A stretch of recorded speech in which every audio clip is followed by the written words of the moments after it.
Bonjour à tous et bienvenue sur Newbie pour ce premier cours dédié à Windows 7. Alors Windows 7, qu'est-ce que c'est? Eh bien Windows 7, c'est le dernier système d'exploitation, produit par la société Microsoft. Alors cette société-là, vous devez normalement la connaître, au moins vous devez connaître son créateur, qui n'est autre que Bill Gates, qui a été pendant longtemps l'homme le plus riche au monde. Donc Microsoft est un éditeur spécialisé dans ce domaine, qui produit des systèmes d'exploitation depuis plusieurs années déjà, et Windows 7 est le tout dernier. Alors bien évidemment, Windows 7 reprend la plupart des grands principes, la plupart des grands concepts développés par les versions précédentes de Windows, tout en apportant tout de même certaines améliorations, notamment au niveau de l'ergonomie et de l'interface du système. Donc durant ces différents cours, nous allons aborder forcément différents points, à commencer par les bases, évidemment, pour vous permettre de prendre en main le système. Et puis ensuite, nous irons un peu plus loin et nous nous intéresserons à différents logiciels, des outils de traitement de texte, des tableurs, des navigateurs web, des logiciels de messagerie instantanée, et ainsi de suite. Donc normalement, la difficulté ira croissante, donc si vous êtes néophyte en la matière, je vous recommande de suivre les différents tutoriels vidéo depuis le départ.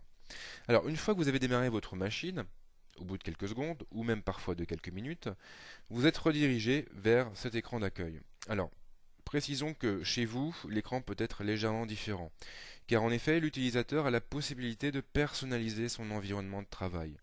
Il peut ajouter des icônes sur le bureau, il peut changer son fond d'écran, il peut ajouter des icônes à la barre des tâches, il peut changer les couleurs des fenêtres, et ainsi de suite. Il est donc fort possible que vous n'ayez pas précisément la même chose chez vous. Cela étant dit, structurellement, on conserve les mêmes zones. On commence donc par le bureau. Donc le bureau, c'est finalement la zone la plus visible.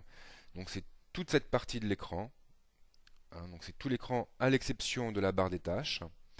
Donc ce bureau va vous permettre d'afficher des fenêtres, va vous permettre également d'enregistrer ou de créer des raccourcis vers des programmes pour y accéder plus facilement. Ce bureau vous permettra également de créer des dossiers, de créer des fichiers.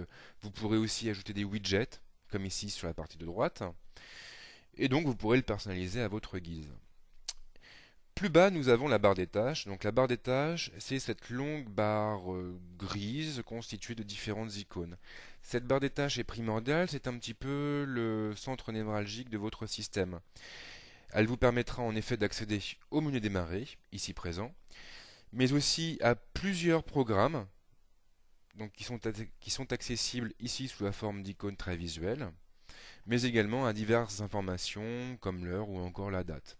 Bien évidemment, tous ces éléments, nous allons les étudier en détail dans les cours suivants. Pour l'instant, voilà, concentrez-vous uniquement sur le principe, sur le concept qui se cache derrière le système d'exploitation.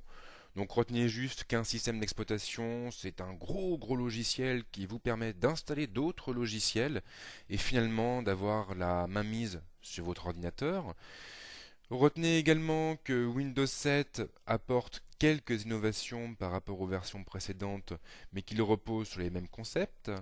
Et retenez enfin que votre environnement de travail va finalement se décomposer en deux grandes zones, le bureau et la barre des tâches. Voilà, donc c'est tout pour ce cours vidéo. Je vous dis à très bientôt sur Newbie.